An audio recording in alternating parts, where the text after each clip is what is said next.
Hey there, friends, it's Nick. Right, today we're going to talk about the fear of getting started, and in particular, I want to talk about my fear, really, because funny things happened in the last sort of 7 to 10 days. I've started to get messages from people who have seen some of this content and are saying in so many words, I want to do the same thing, or I'm in the same kind of space, or I don't know how to get started, or what have you. And I think all of those things come down to sort of fear. And the reason I know that is because, I had that fear. I have that fear. I am talking to you and I'm doing my best not to feel afraid of looking stupid or saying the wrong thing or stumbling over my words or whatever it might be. And I think this fear of getting started is a really, really deep rooted one. And you sometimes need a lot to get over it, to get through it. And I think for me, in August, I went away on a holiday and with my family, which was lovely. But do you know what? I didn't feel like I'd earned the holiday because I've been doing stuff around this story business for a while, for a few months. And I'd change the website, or I'd modify my profile, or I'd do a little video here or something, something there. But I wasn't really moving the dial. And I think, I'm someone who, I quite like work. I quite like that process of creating things and what have you. And I had the sense that I just spent too many weeks and months just going a little bit in that direction and a little bit in that direction, and I wasn't getting any traction. Not just in the business, I suppose, but in myself, really. For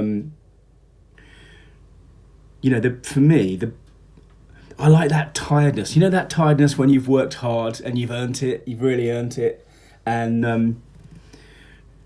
I particularly feel that when I'm working around the house or doing the gardening or whatever it is. When you come here and you've earned the cup of tea and the whatever, the slice of cake.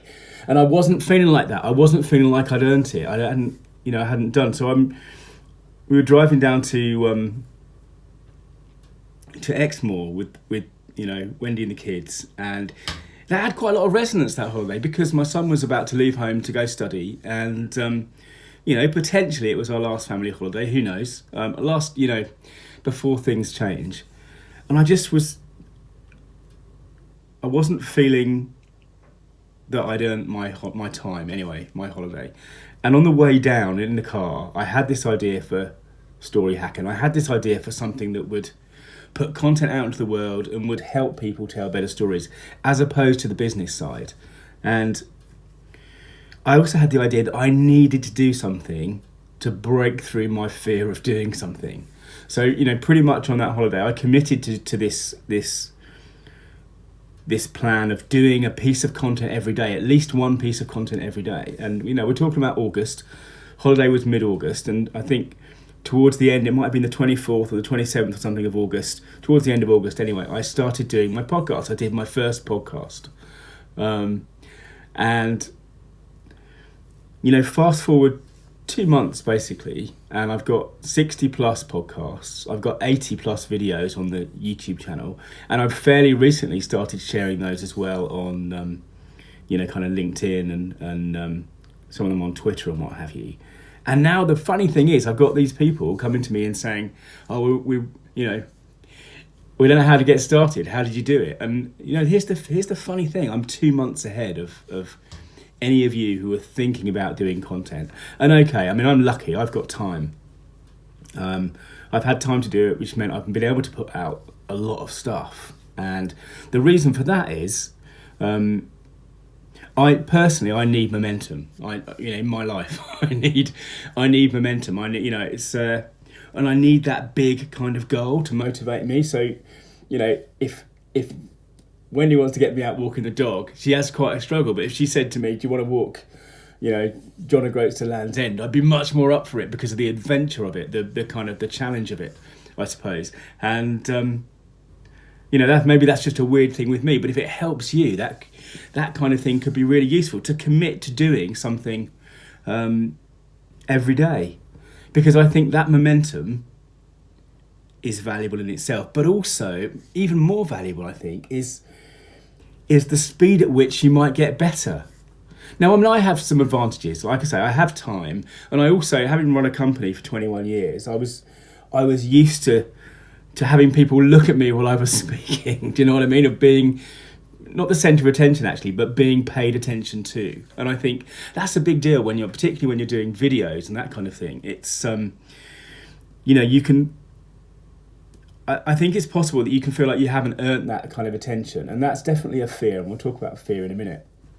And I was afraid of all these things, but some of them are easier than others. And like I say, I had time and I had the ability. I have talked in front of people and I have talked to camera. I mean, a lot of the things I used to do when I was running the agency was I used to do, kind of videos to clients to explain things when, I thought it was better than just being on the phone, or I needed to send a message to various people.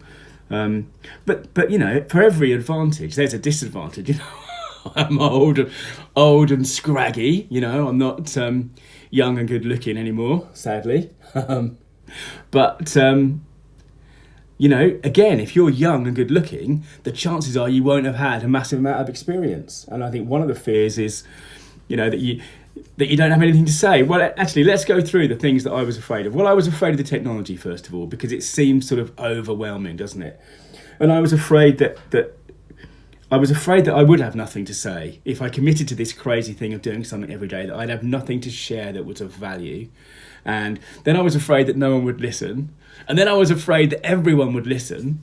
Do you know what I mean? And not just listen, but laugh or point or, be mean. And lastly, of course, there's the fear that you can put all this time and effort into creating this content and what have you. And no, it won't make any difference. It won't move the needle. And, I think... I always think about when I was writing the first novel, which is 130,000 words long, getting on for. There was a point in the middle of that where I'd spun out all these plot lines and got the character into, all these sort of scrapes, if you like. And it was really, really hard to see the way through. And the only thing you can do is just the next step, the next step, the next step, the next step. And I think... in a way, the content journey has felt like that. But bear in mind, I've committed to doing this for a year, and I'm just over 2 months in to this sort of journey. And I can see that there's some traction building. And, now we've got this experiment with my evil genius friend, Phil Argent. And if you've not cottoned on to that yet, go to Facebook and search for Nick X Warren. Nick X Warren. X marks the spot on this treasure we're trying to find, which combines content and storytelling with the kind of the engine that Phil is building using Facebook business pages and the ads platform and the Pixel and my website. We're doing that experiment live over the next few weeks. But I think I'm going to make videos about these individual fears because I think it's very relevant to people who, particularly if you are looking and trying to start to find your voice. And I think we're in this world where we need to be able to tell our stories if we want to be visible and working and valued, and that's going to start probably with things like this. And I will say one thing. I'll do the videos next week about the 5 fears, I think, but the value of starting is that you are going to learn and you're going to get better, and no one is watching at the start, which is a good thing because you need the space to find your voice. And the way I've looked at it, because it would be easy to say, I think, I'm not going to carry on with this because I'm not sure of the result. What's going to happen in 4 months' time when I've got 160 videos or, whatever it is it all going to be worth it? And I think I'm reading at the moment, I'm reading the Daodejing, and it's a fascinating book, short book, but it's one of those books where you have to read one of the verses and then sort of put it down and think about it. And they talk there about the kind of the effortless flow of work. You know, how you work. I think what it means is not that you don't work, but that you work in harmony with nature and with, you know, your natural state and what have you. And the thing that I've learned, it talks about, you know, you do your work and you step back and you are yourself, and then, you know, you don't try and put on a face. And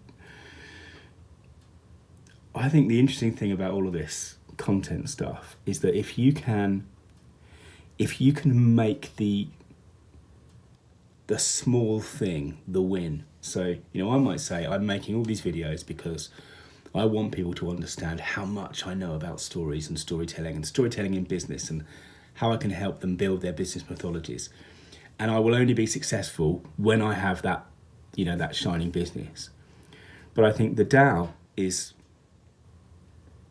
really good at kind of grounding us. And one of the things I've seen is it talking about how, you know, you can be present in the little things. So for me, I decided to let go of the result of that, you know, that long-term kind of plan, and I decided to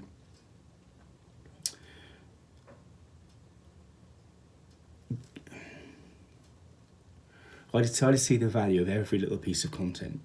And for me, every little piece of content gets me slightly more comfortable with speaking to camera, or speaking into a microphone, or expressing my ideas in the way that I express them. It's helped me refine my thinking massively around stories and storytelling in business. And what we're looking for, I mean, the idea behind Story Hacker is this, you know, how can we help people create better content, you know, using the character conflict consequence structure that I've talked about elsewhere, and how we build out that model, because we're not all telling, you know, Star Wars or Remains of the Day or something, but that knowing that kind of structure really helps you come up with content, and you know, to come up with content that is relevant and meaningful and resonant to people. So I guess what I'm saying is, you can be afraid of starting, and I was afraid, and I still am afraid. But that shouldn't stop you. In fact, you know, if you know, I think you want to run towards that fear, really, because the truth is, I mean, my son's just literally gone off 10 minutes ago, or 15 minutes ago now. He's gone off to take his driving test. And, you know, I think it's 50-50 whether he'll pass, because he's been away at college and he hasn't had any lessons for months, and he's had to come back at half term and take his test. But he has had lots of lessons and lots of time, and he needed all that to get good, right? And, you know, I mean, I still have a massive amount to learn, but how long have we been going? We've been going 13 and a half minutes. So I've been speaking for 13 and a half minutes. And I haven't, you know, I'm not using an auto cue. I haven't written a script. I have a note card where I've jotted down the structure of what I wanted to say. And the rest of it is just me. And I've become more comfortable with just talking and stringing these ideas together. And I think, you know, that's because I'm 80 videos on. And I think if, you know, you're one of those people who've got in touch and said, well, you know, I've seen some of the content and, you know, you're so far ahead or what have you. Well, I'm not. I'm, you know, 10 weeks ago, I was going away on a holiday feeling like I, you know, hadn't earned it. Yeah, and that's when I came up with the idea for Story Hacker. So that's a long video. If you've made it to the end of this, I should be very impressed. So tell me in the comments, and I'm betting that almost no one will. But I will be next week. On Story Hacker, we'll be talking about those 5 fears, and I'll do a video for each one. That's the tech. You've got nothing to say, that no one will watch, that everyone will watch and point fingers, and that you know, there's no result at the end of it. I'm going to talk about all of those because I think they're really useful to dig into a bit more. Anyway, thanks for watching. Well done. You have lots of stamina, and I'll see you in another video.